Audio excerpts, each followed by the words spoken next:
Good evening. Welcome to all the audience to our show which is called Thame Speaks.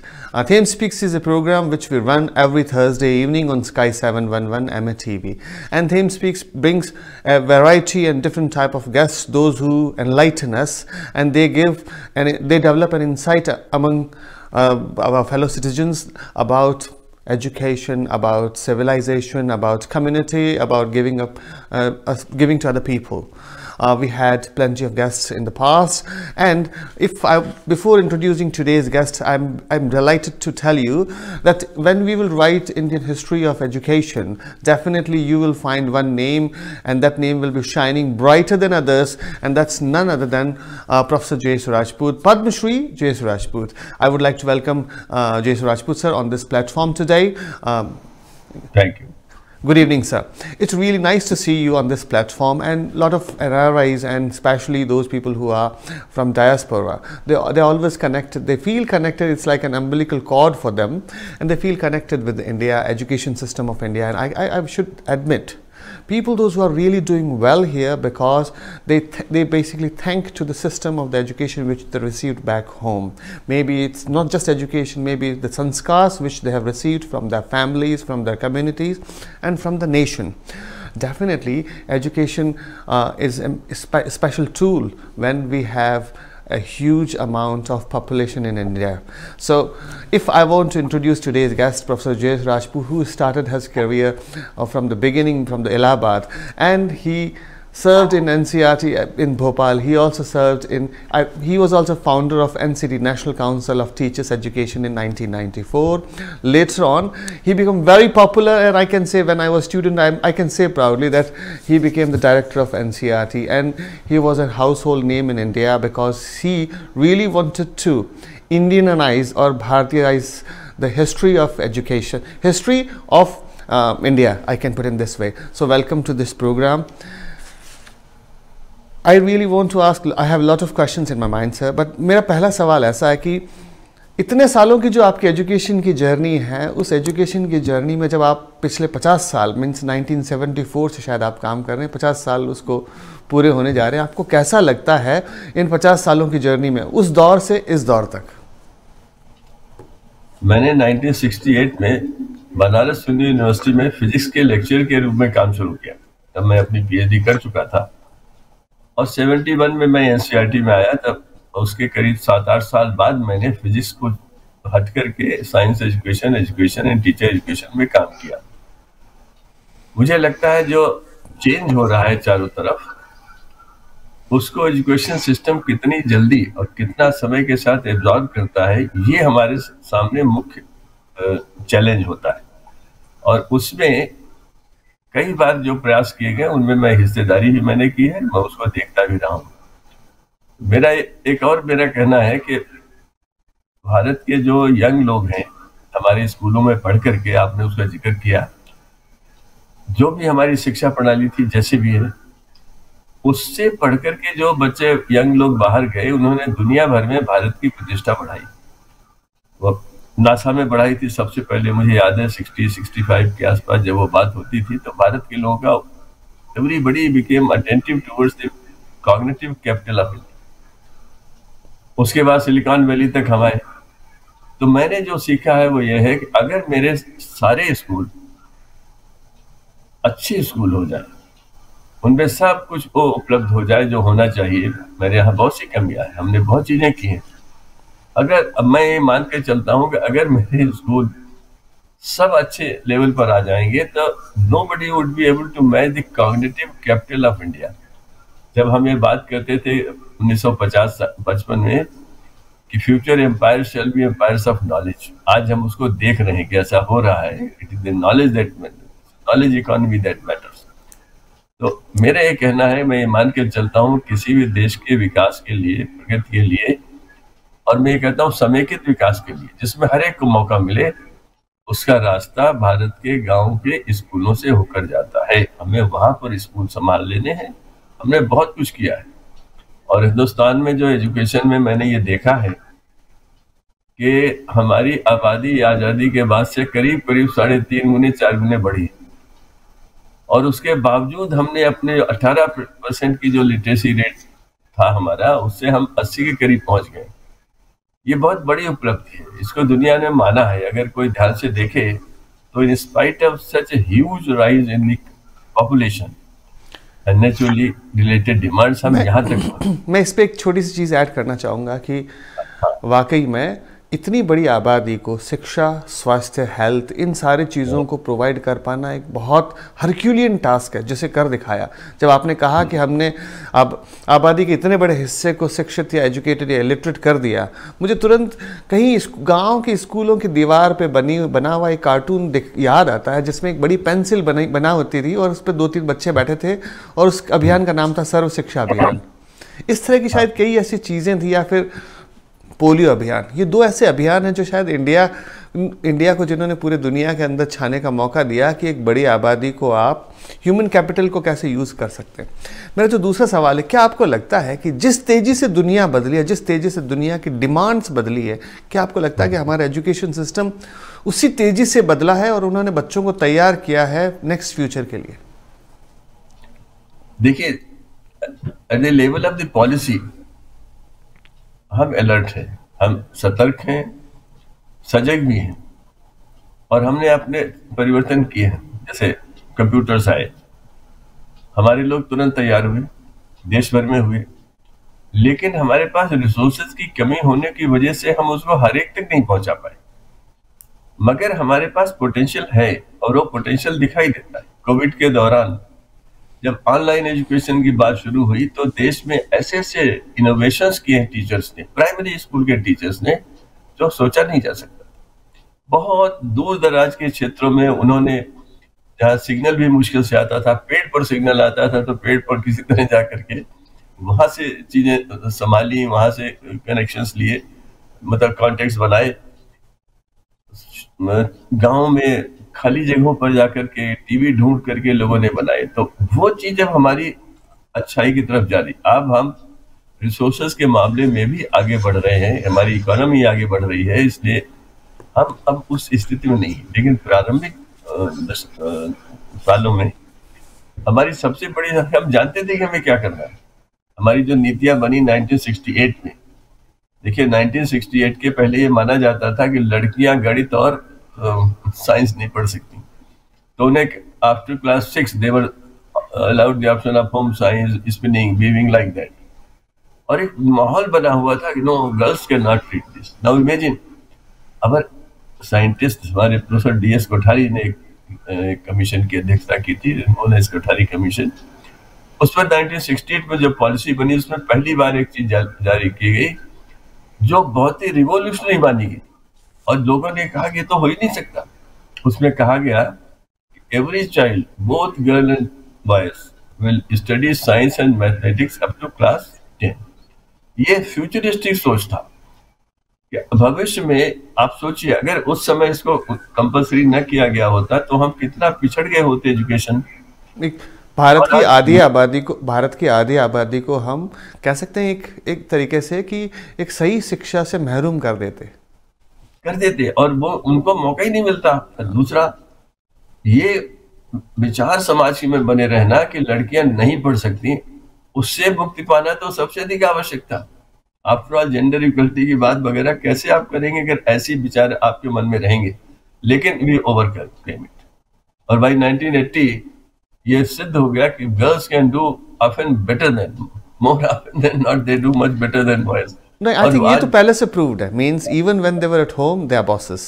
Even जब मैं 10वीं और 12वीं और दूसरे एग्जाम्स की जब मेरिट लिस्ट देखता हूं तो मैं देखता हूं कि कई बार पहले से लेकर 10वें नंबर तक सिर्फ गर्ल्स होती हैं। इट प्रूव्स कि मुझे कई बार ऐसा लगता है, मतलब मैं इससे कोई ऐसा नहीं मानता कि कोई लोगों की पुरातनपंथी सोच है, पर मैं ऐसा मानता हूं कि पुरुषों का स्पेक्ट्रम यदि इतना है तो महिलाओं का स्पेक्ट्रम उससे ज़्यादा वाइडर है, बहुत ज़्यादा इंटेंस है।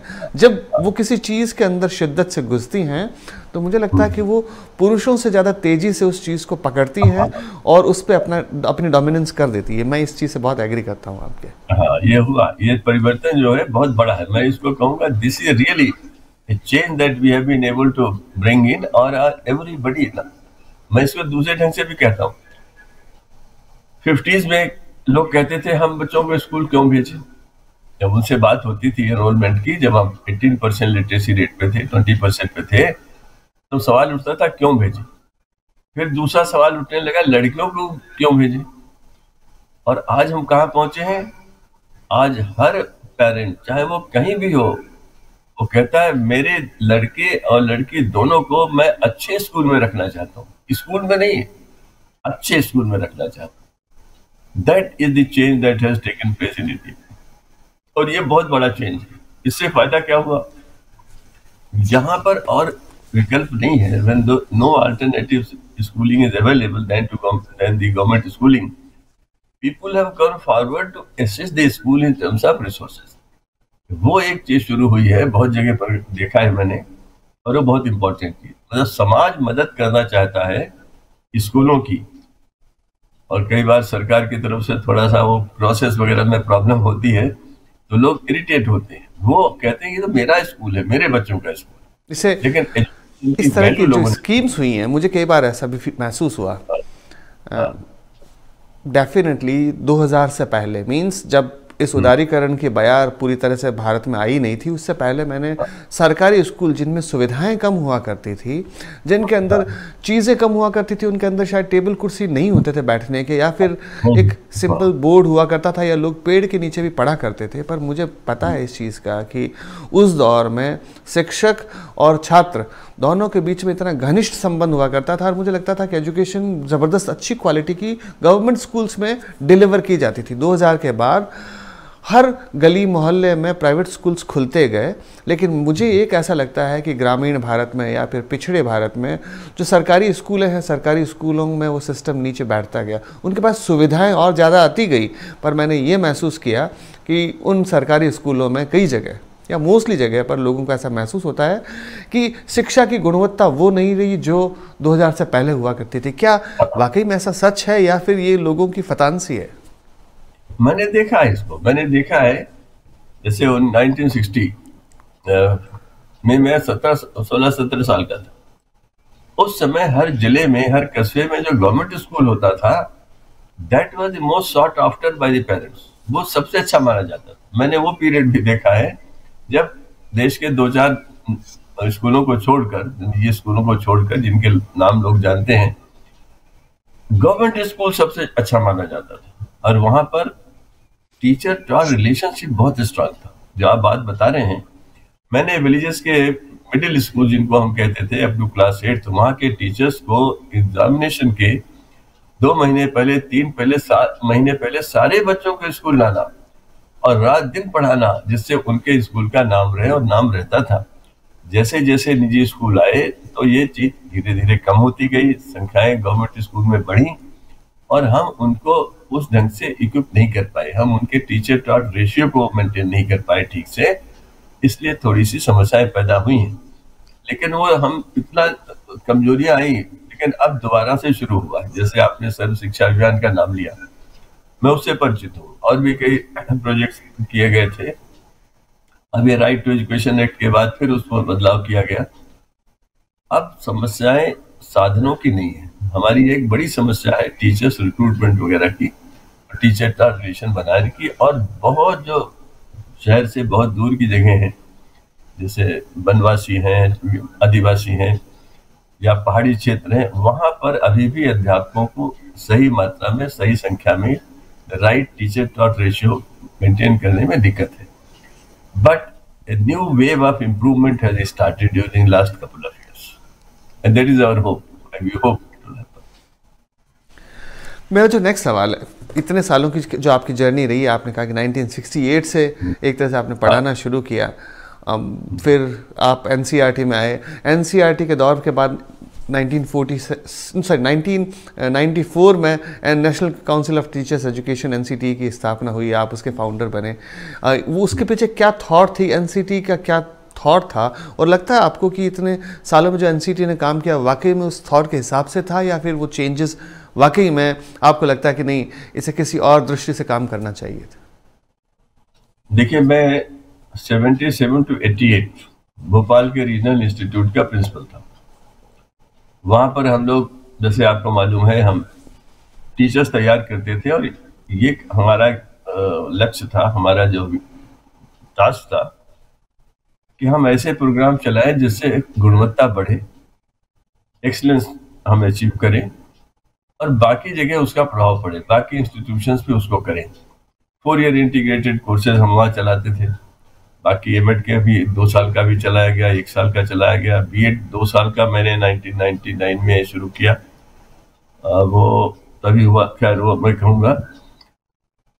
तो उस समय से ही लोग, हमारे बहुत से teacher educators, some very eminent teacher educators has become very conscious of one thing.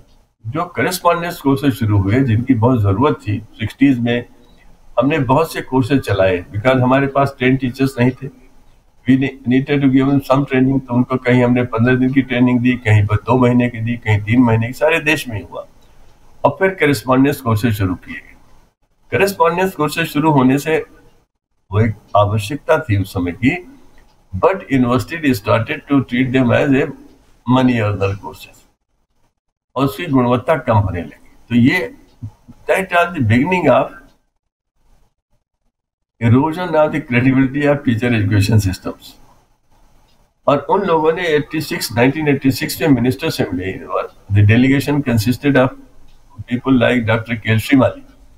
He led that delegation. He said correspondence courses को बंद करिए, इनको रेगुलेट करिए, otherwise our teacher education systems will go down। And they suggested there should be some council, and they created a council in the NCERT। और 80 के करीब create की गई थी, but it did not have much authority। It was supposed to persuade people, and then there was a demand that it should be an statutory body because मुझे याद है उसी समय मैंने ये पढ़ा था कि गुन्नार मेडल की किताब थी जो वर्ल्ड वाइड पढ़ी गई, द एशियन ड्रामा। 1968-78 में वो 1968-70 में आई थी। तो उसमें एक पैराग्राफ है गुन्नार मेडल की किताब में कि for these developing countries teacher education institutions are the sources of power plants for excellence and quality improvement. अगर आपको किसी भी सेक्टर में क्वालिटी इंप्रूव करनी है, then look up to the teacher education institutions. वहाँ का जो वर्क कल्चर होगा, लेवल ऑफ डेडिकेशन होगा, डिवोशन होगा, और वो बच्चे देखेंगे। अगर वो वहाँ स्टूडेंट टीचर्स होंगे, वो देखेंगे, एब्जॉर्ब करेंगे। It will go to primary schools, secondary schools, and then it will go to young children. If you need a good doctor, you must have a good teacher education institution where he gets his initial education। उसके लिए बनाया गया था कि हम we shall maintain equality। Private initiative will be permitted, but somebody has to see that they do not reduce it to a money spinning machine। ये हुआ है। We must admit that our many institutions and even universities, recognized universities, were doing it। So when I became the chairman of the NCTE, we asked them that you are charging fees, fine, you are making arrangements, fine, but you give them what they need to get, give them enough training, give them enough experience, give them practice training, have a certain duration of internship, etc., and ensure that you have certain faculty also। I remember one university had only 3 faculty members and they were awarding degrees to about 45,000 per year through correspondence courses। It was a very popular course। We examined it, we found that the people are not getting anything।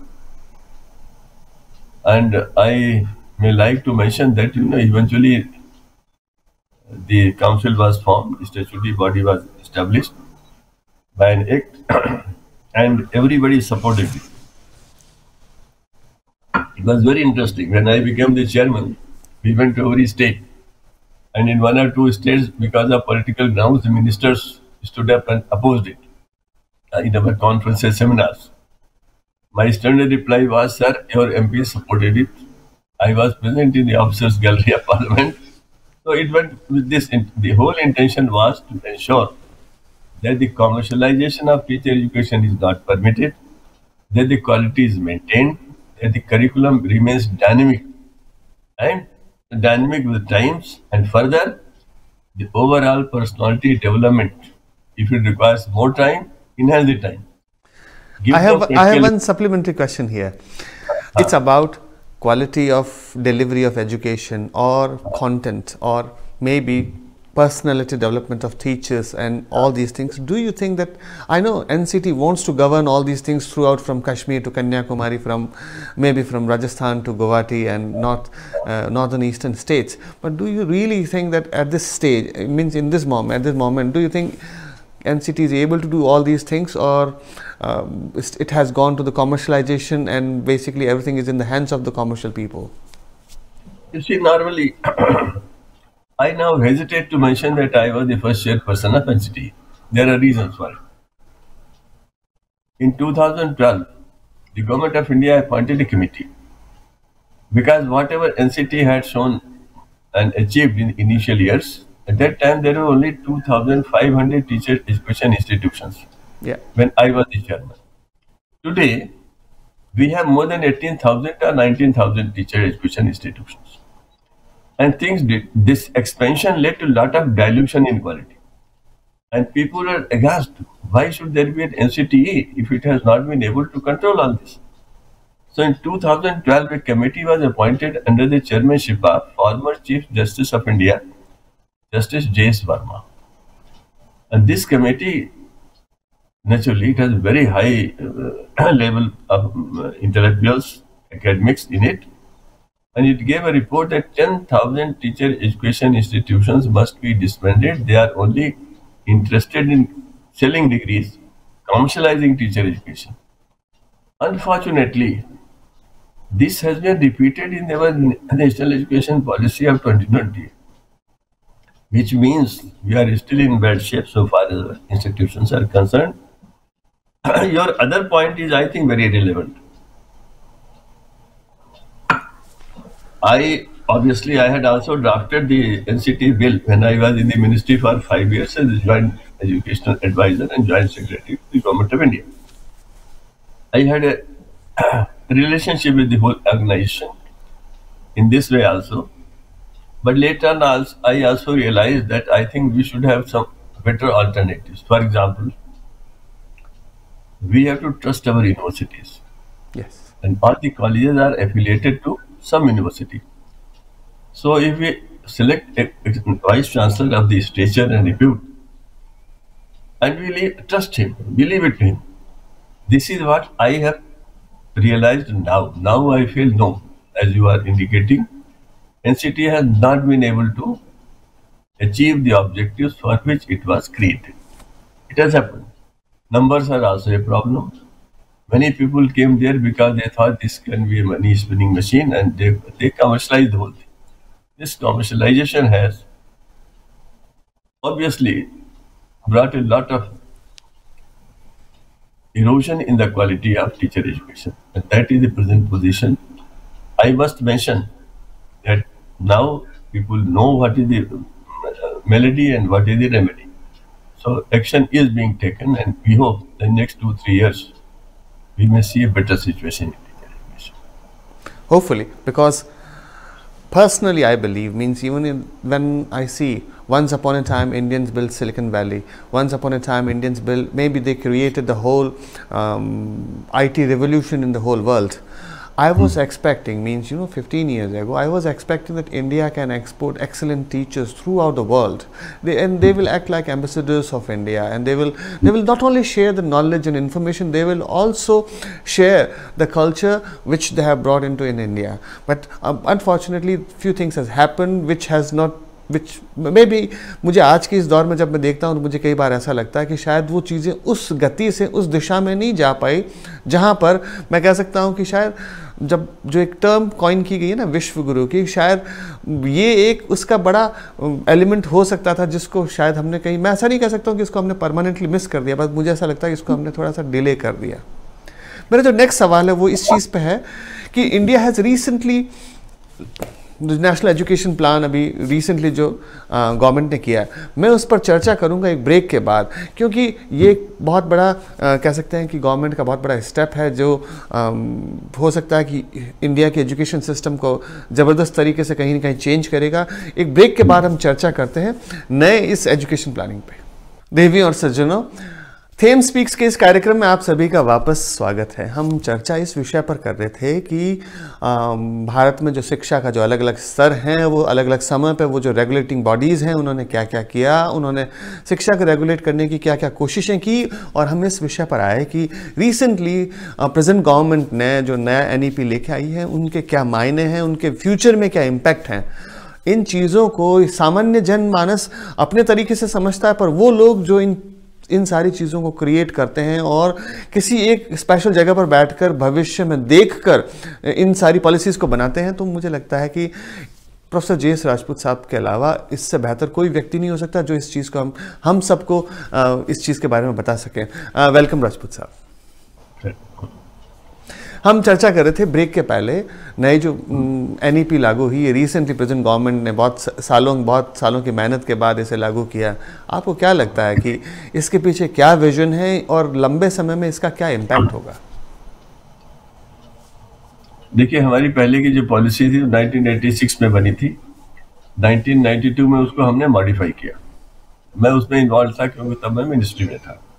उसके बाद policy change नहीं हुआ, curriculum में change हुए थोड़े बहुत तेजी से इस बात की जरूरत थी कि पॉलिसी में चेंज किया जाए, because there so much has change in education and so much is changing practically every year every day. तो गवर्नमेंट ने 2015 के लास्ट में एक कमेटी बनाई थी TSR सुब्रमण्यम की अध्यक्षता में। उसकी रिपोर्ट आई, लेकिन उसके बाद महसूस हुआ कि नहीं, और भी इस पर कंसल्टेशन होना चाहिए। जितना कंसल्टेशन ये इस पॉलिसी के जिसको हम NEP 2020 कहते हैं, नेशनल एजुकेशन पॉलिसी 2020, 15 से लेकर के 20 तक 5 years it consultation was involved and everybody has participated at every level. lot of consultations took place and लोगों की एस्पिरेशंस बदल गई हैं, एक्सपेक्टेशंस बदल गई हैं, पेडागॉजी में चेंजेस हो गए हैं, ICT ने सारी दुनिया बदल दी है एजुकेशन के फील्ड में। तो इसके अलावा कुछ और भी बहुत सी चीजें हुई हैं, जैसे जो ग्लोबल चेंजेस हुए हैं। Cultural context has changed in many countries. Europe में भी ये हुआ है, हम लोग जानते हैं कि because of there were countries which has a single religion, single language and single faith, सब एक था। अब वो बदल गया है। तो 1996 में जो डेलोस कमीशन रिपोर्ट आई थी और जब वो रिलीज हुई 2 अक्टूबर 1996 को जिनेवा में, तो मैं वहां मौजूद था। Jacques Delors gave a speech और उसका एक सेंटेंस मुझे हमेशा याद रहा, वो था education in every country must be rooted to culture, committed to progress. उसका रिकॉर्ड मेरे पास नहीं है, but this is the sentence. And then I remembered Gandhi ji statement. Gandhi has once said कि मैं अपने घर के दरवाजे खिड़कियां खुली रखना चाहता हूं, मैं चाहता हूं ताजी हवा आती रहे, लेकिन मैं ये नहीं चाहता कि कोई झंझावात आए, कोई तूफान आए और मेरा घर ही उड़ जाए। तो ये चीज इस पॉलिसी में हम लोगों ने रखी हुई है कि जो the Indian tradition of knowledge quest, India was known for its contribution in the philosophy, in the knowledge and it's institutions that important knowledge. इसीलिए वो विश्वगुरु बना था। विश्वगुरु कोई विज्ञापन देकर नहीं बनता कि मैं विश्वगुरु बनने जा रहा हूँ। विश्वगुरु तो बनेगा अगर आप नॉलेज में, दर्शन में ऊपर आ जाएंगे, तो दुनिया आपको रिकॉग्नाइज करेगी। और हमारे इस ट्रेडिशन में, हमारे एशियन लिटरेचर को लोग मानते हैं। तो ये कहा यह है कि in the light of Indian tradition we shall explore new frontiers in knowledge and see how it is utilised. ये तो बेसिक बात है। बट जो मैंने अभी यूनेस्को के इंस्टीट्यूट की बात कही थी, building kinder brains, we want to create people who would understand what is the role of knowledge, what is the role of wisdom, what is the role of discretion, what is the role of critical thinking, what is the role of conceptualizing, what is the role of utilizing knowledge. So all these things have been incorporated in the new education policy. मतलब learning is one aspect. Delos commission ने 4 चीजें बताई थी। पहला था learning to know, हम अभी all understand that part, ये इसमें हमने शामिल किया हुआ है। Then learning to do, fine, everybody knows how skills have become important and this policy emphasizes. इसने वो करिकुलर नॉन करिकुलर को खत्म कर दिया, वोकेशनल को खत्म कर दिया। Every child will go through that stage. सबको कुछ ना कुछ सीखना पड़ेगा वर्किंग विद हैंड। जो गांधी कहा करते थे, head, hand and heart, to bring out the best, to bring the best out of head, hand and heart, और बॉडी, माइंड एंड स्पिरिट, और self, society and nature. This is a 3x3 matrix which actually defines the Indian tradition of knowledge quest. उसको हमने यहाँ रखा हुआ है. Critical thinking की बात कही गई. जैसे मैं आपको बताऊं, रविन्द्रनाथ टैगोर, गुरुदेव रविन्द्रनाथ टैगोर ने लिखा था कि when a child is born, he gets 2 boons. Every child everywhere gets 2 boons without any discrimination. These boons are power of ideas, power of imagination. And he said, this power of ideas and power of imagination is normally stunted and impeded by the education systems. हम बच्चे का जो talent inherent होता है, जो उसके ideas होते हैं, हम उनको कदर नहीं करते, हम उनकी इज्जत नहीं करते, हम अपनी बात कहे जाते, यही क्या टेक्स्ट बुक पढ़नी है, इतना ही पढ़ना है, इस सवाल का जवाब देना है, ऐसे ही जवाब देना है. गुरुदेव रविन्द्रनाथ टैगोर ने इसी बेसिस पर वो बनाई थी, अपनी यूनिवर्सिटी बनाई, शांति निकेतन बनाई. मैं जब लेक्चर देता हूं तो इसमें 2 शब्द और जोड़ देता हूं. मैं कहता हूं इन्हीं 2 से निकला है, हर बच्चे के पास क्यूरियोसिटी होती है, जो हम सबके पास जीवन में होती है, और हर एक के अंदर क्रिएटिविटी होती है, जो हम अपने घरों में देखते हैं बच्चों. और ये 4 चीजें हैं जिनको अगर हम इनकरेज करते जाएं तो हमें बहुत कुछ अलग से करने की जरूरत ही नहीं पड़ेगी. यहाँ पर ये चीज की गई, इस पॉलिसी में कही गई है, और इसके लिए प्रावधान. फॉर एग्जाम्पल, आपने खुद देखा होगा कि आपको साइंस पढ़नी है तो फिजिक्स, केमिस्ट्री, मैथमेटिक्स. आपको बायोलॉजी पढ़नी है तो केमिस्ट्री और बायोलॉजी पढ़नी पड़ेगी. सब्जेक्ट कॉम्बिनेशन फिक्स थे. अब अगर कोई फिजिक्स और म्यूजिक पढ़ना चाहे, उसका कोई प्रावधान नहीं. यदि कोई फिजिक्स और फिलॉसफी पढ़ना चाहे तो कोई कॉम्बिनेशन नहीं. अब पढ़ सकता है. Now we have said yes, क्योंकि ये डिस्कशन हुआ, जब discussions were taking place. One thing that I had mentioned at once and people knew it earlier also. Einstein once wrote that if I had all the authority, I will teach only 2 things: music and mathematics, and everything get involved into this. Yes. मुझे ये बहुत अच्छा लगता है. I like this statement because you pick up anything. Gandhi said you pick up a takli. At that time, the takli is spinning or a charkha, and you can build the entire curriculum around it.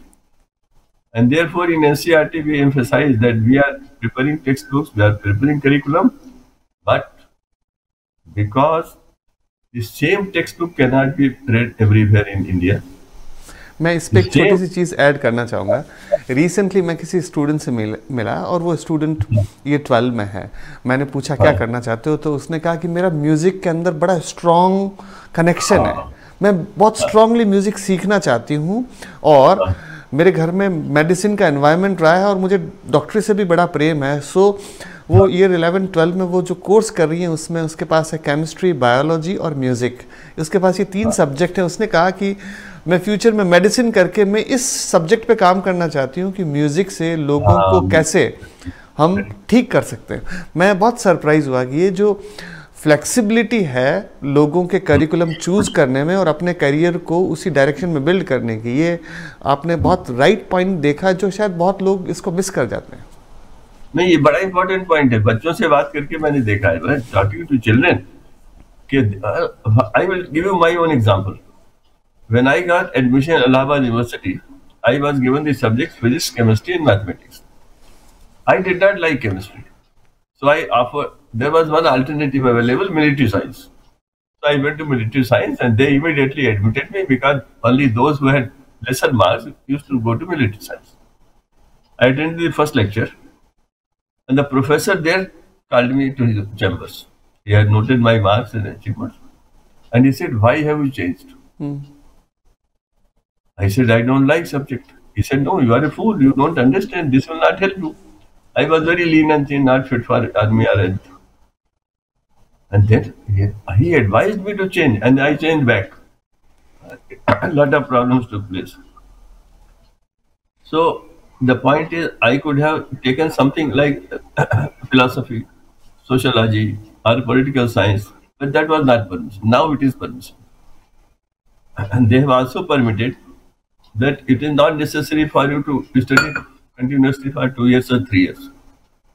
You can leave at any time. You will be taken back if you have something else to do, if you have some ideas to implement, if you have some ideas to experiment. Wonderful thing. I like it very much. There are many times that can be done. ज़िंदगी में जो नए ideas आते हैं कभी भी आ सकते हैं। मैं छोटा सा एक और एग्जांपल दे देता हूँ कि 10 इयर्स पहले मैंने किसी स्टूडेंट को पढ़ाया और स्टूडेंट के मेरे से शायद 10 या 12 इयर्स ओल्डर थी। तो मैंने पूछा ऐसा क्यों, तो उन्होंने कहा कि मैं टाइम्स मैगज़ीन में जर्नलिस्ट हूँ और मेडिसिन कवर करती हूँ। टाइम्स मैगज़ीन में पूरी दुनिया के मेडिसिन पे आर्टिकल लिखती हूँ। मैं इतने सालों से आर्टिकल लिख रही हूँ, now I feel I should do medicine, means डॉक्टरी मुझे कोर्स करना चाहिए। So I am studying my year 11 and 12 again to do science and I want to get into the medicine. आप विश्वास नहीं करेंगे, 3 बच्चों के साथ उन्होंने वापस मेडिसिन किया। ये फ्लेक्सिबिलिटी जो नया करिकुलम में है, that's an amazing fact. Now see, this also indicates that these ideas come to people's mind. बच्चों के मन में ऐसे आइडियाज आते हैं कि मैं क्या करूं। जैसे मैं फिजिक्स पढ़ता था, सब करता था, लेकिन मुझे लोगों को सुनने में बहुत मजा आता। If there is a philosopher speaking somewhere, or if some well-known politician is speaking somewhere, or there is an invited lecture, मैं उसमें जरूर जाता था, और खासतौर से जो साइंस से जुड़ा नहीं होता था उससे मुझे इंटरेस्ट आता था। बच्चों में भी आता है। इस पॉलिसी में प्रावधान ये है, अगर हमारे पास अच्छे टीचर्स मिल गए, हमें अब टीचर एजुकेशन सिस्टम ठीक हो जाएगा, तो बहुत बड़ा परिवर्तन होगा कि interest of the child shall be studied in this, observed and examined and noted. अगर बाय द से class 10th or 11th the child is interested in English literature and the parents are persisting, no, you go to Kota and get in any college, the teacher will come in the picture. He will tell them that we need talented people in music, in philosophy, in every area, not only in engineering or other area or medicine. ये चीज बहुत बड़ी है जो इसमें है, और इसको लागू करने के लिए बहुत कोशिश होगी। सबसे बड़ी बात यह है कि टीचर एजुकेशन के लिए माना गया है कि 4-year course is the only alternative. So they say by a particular date we shall finish convert all the institutions. आपका पर्सनल एक्सपीरियंस भी है। These are the courses. उनके टीचर जो सेंट्रल स्कूल्स में गए, नवोदय विद्यालय में गए या बाहर गए, they have excelled everywhere. Wherever you go in such an institution, they will say regional college products are the best. क्योंकि हम उसे 4 साल में बहुत सी चीजें ऐसी सिखा देते थे जो 1 year B.Ed में नहीं हो पाती। हमने बीच में अल्टरनेटिव के लिए, because it was difficult to convert, we started in 1999 from NCT we recommended and from NCERT we implemented in 4 regional institutes. That was an experiment in which everybody told me, because I was the person responsible, they said, who will come to a 2-year course when there is a 1-year course available? I said, no, people prefer quality. Let us test. And there was so much of rush for a 2-year B.Ed course in regional institutes that many were surprised. And we told them that after 1 year you will get nothing. Are you ready for this? We got it on record, these things. And though they worked very well, they were much better teachers. Now, of course, they have retained that also, and they are going to 4-year courses. I agree. मेरा जो next सवाल ये है, हर आदमी की ज़िंदगी में क्या कि अलग अलग लोगों से मिलना, और जब मैं पर्सनली या इंडिविजुअली आपकी तरफ देखता हूँ तो मुझे कई बार होता ना कि ऐसा लगता है कि आदमी सिर्फ एक ही डायरेक्शन में ही, उनका हर एक का अपना एक मल्टी फैसेटेड पर्सनैलिटी होता है जो अलग अलग डायरेक्शंस में अलग अलग काम करते जाते हैं। आपने NCT के आप हेड रहे एक ज़माने में, उसके बाद आप NCERT के डायरेक्टर बने। जब NCERT के डायरेक्टर बने तो first thing which you did, not first thing, एक बहुत बड़ी अमेजिंग थिंग जिसके ऊपर मैं ऐसा मानता हूँ कि सिर्फ इंडिया में नहीं, शायद पूरी दुनिया में अप्रोर हुआ। अप्रोर मीन्स एक ऐसी वॉइस क्रिएट हुई, उसके खिलाफ बड़े एजिटेशंस हुए कि सेफरनाइजेशन ऑफ एजुकेशन हो रहा है। जिन मतलब उस दौर में जब वाजपेयी जी की सरकार थी, मुरली मनोहर जी जोशी जब एचआरडी मिनिस्टर थे और आप एनसीईआरटी के डायरेक्टर थे और आपने हिस्ट्री को पुनर्लेखन मींस उसको इंडियनाइज करने का काम शुरू किया, तब ये आवाज़ें आई। मैं अभी आज के इंटरव्यू का कह सकता हूँ कि वही व्यक्ति पूरे अपने 40 मिनट में कम से कम आपने गांधी जी को कम से कम 5 बार कोट किया, आपने गांधी जी के ऊपर एक बहुत बड़ी पुस्तक लिखी और आपकी पुस्तकों का विमोचन मुस्लिम एजुकेशन पर और गांधी जी का एक बार विमोचन मोहन भागवत जी ने किया, एक विमोचन आदरणीय प्रधानमंत्री नरेंद्र जी मोदी ने किया। ये जो अलग अलग स्पेक्ट्रम है, कई बार ऐसा लगता है कि जो लोग दूर से देखते हैं उन्हें लगता है कि गांधी जी की फिलॉसफी और इन सारे कॉन्सेप्ट्स के बीच में कोई तारतम्य या सामंजस्य नहीं है, पर फिर भी ऐसा लगता है कि हम जो भारत में रहने वाले लोग हैं, हम एक ऐसी मिट्टी से बने हुए हैं जिसमें हर तत्व को पचा जाने की और समा जाने की ताकत है। आप खुद को इस पूरे दौर में 2002 से लेकर 2022 का ये जो दौर है, इसमें आप खुद को कैसा पाते हैं? नहीं, मैंने ये बहुत इम्पोर्टेंट एरिया है जो आपने पूछा हुआ है। मैं जब बहुत छोटा था और एक स्कूल में मैं गया, वो नया स्कूल था, ये बताना बहुत जरूरी है। मतलब आपके जो श्रोता है, लिसनर्स हैं, मैं चाहता हूँ इसको वो भी बहुत ध्यान से सुनो। 1953-54 की बात है। स्कूलों में, government assisted school in UP, वहाँ हिंदू बच्चों के लिए और मुस्लिम बच्चों के लिए पानी की अलग अलग टंकियां थी।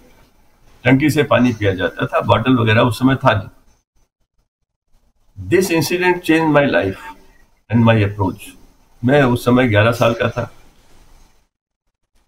मैंने जिस छोटी वाली टंकी में जहां कम बच्चे थे वहां जाके पानी पिया, और बड़ी टंकी जहां बहुत भीड़ थी उन लोगों ने मुझे घेर लिया और कहा मुस्लिम टंकी में पानी पिया। They teased me. I was taken aback. In the evening I told my father and he said, तुमने कुछ गलत नहीं किया है, ये सब बातें उन लोगों की हैं जो इग्नोरेंस की वजह से हैं, तुमने बिल्कुल ठीक किया है, ऐसा उन्होंने मुझे समझाया। And then he told me a story. He said, Hazrat Mohammad साहब एक जगह से गुजरते थे और एक लेडी उन पे कूड़ा फेंकती थी। तो जब वो कुछ नहीं माइंड करते थे। एक बार जब उसने कूड़ा नहीं फेंका 2-4 दिन, तो उन्होंने पूछा क्या हुआ, क्यों नहीं, कहाँ गई? She was sick and he, उन्होंने उसकी देखभाल की, उसका सब कुछ किया। मेरे पिताजी ने कहा, जो इतना अच्छा हो सकता है उसका धर्म क्या कुछ खराब होगा? वो भी उतना ही अच्छा होगा जैसा हम लोगों के, जैसे उन्होंने अपने ढंग से बताया। और तब से मैं इस चीज को हमेशा रखे रहा। मैंने इसमें रिसर्च कराई कई जगह पर कि भाई मुस्लिम चिल्ड्रन ड्रॉप आउट। 1978 में एक पीएचडी मेरे अंडर हुई थी, उसमें हमने देखा कि जहाँ बच्चे क्यों छोड़ देते, और उसका असर हुआ कि हमने किताबों में उन चीजों को लाना शुरू किया था कि बच्चों को लगे कि जितना दिवाली इंपॉर्टेंट है, होली इंपॉर्टेंट है, ये भी उतना ही हमारी किताबों में आना चाहिए। वो सब मैंने शुरू किया, मेरे साथ हमेशा बना रहा। एनसीईआरटी में जब मैं आया तो मेरे के बहुत बड़ा काम था, सारे देश के लिए किताबों का मॉडल्स बनाने थे मुझे। तो शुरू में ही मेरे पास एक फाइल आई कि Punjab and Haryana high court में एक पैराग्राफ को लेकर किसी ने इतराज किया है जो गुरु तेग बहादुर जी के बारे में था, और एनसीईआरटी कहती है कि हम इस पैराग्राफ को रखेंगे। मैंने उस पैराग्राफ को पढ़ा and I found it was highly derogatory to the guru. And in simple, I'm not a historian. I thought, in the morning the mother would say, go to the Guru. I also go to all the Gurus. I have all the ribbons for them. और school में कहा जाएगा कि Guru has plundered all these lands, he had done this and spoiled and they laid waste all this area, something like this. And Hindi translation जैसे उसने सारे इलाके को बर्बाद कर दिया। अब उसने, ये हिंदी बहुत derogatory Hindi. I said no, I will not defend it. जिन विषयों पर लोगों की श्रद्धा है, आस्था है, लोग जिन्हें सुबह से लेकर शाम तक अपने निजी जीवन में हमेशा याद रखते हैं, उनके प्रति यदि ऐसी भाषा होगी तो ऑब्वियसली उन बच्चों के मन में उस किताब के प्रति नफरत पैदा होगी। नहीं, अब क्या हुआ, अब नहीं, बच्चे का कंफ्यूजन भी होगा कि माँ तो ये कहती है इज्जत करो और स्कूल में ये लिखा है। मैं उस दिन बहुत, I got upset that day and I went to Khushwant Singh because I used to read him in newspapers. He was a very famous person. I said, मैं समझना चाहता हूँ मैं क्या करूँ. Khushwant Singh was writing against the government at that time, and he told me also. He said, what you are thinking is right. If you want to change it, that is right. But I will continue to oppose it. I said, continue. But tell me what I should be doing. He said, these are the details on which these books are based. They are not the real sources. They are the courtiers who wrote these details, the courts of the Mughals and others. And therefore, they must be investigated, they must be corrected, but I will not help you. I said, he went on saying this. I met several historians. I went to my authors who had written these books.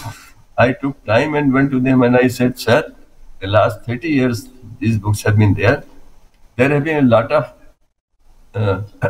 suggestions that NCERT has received. There have been researches on these areas. New technology has come.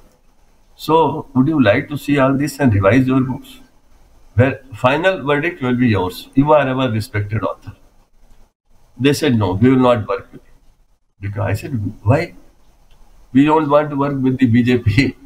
I said, no, I have come as a NCERT, not as BJP. But they refused.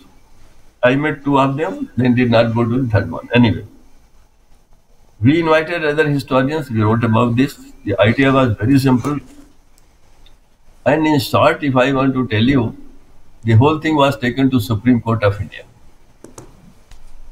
They challenged one of the recommendations which I had made based upon my childhood experience. I said, children must be made aware of basics of all the religions of the people of India.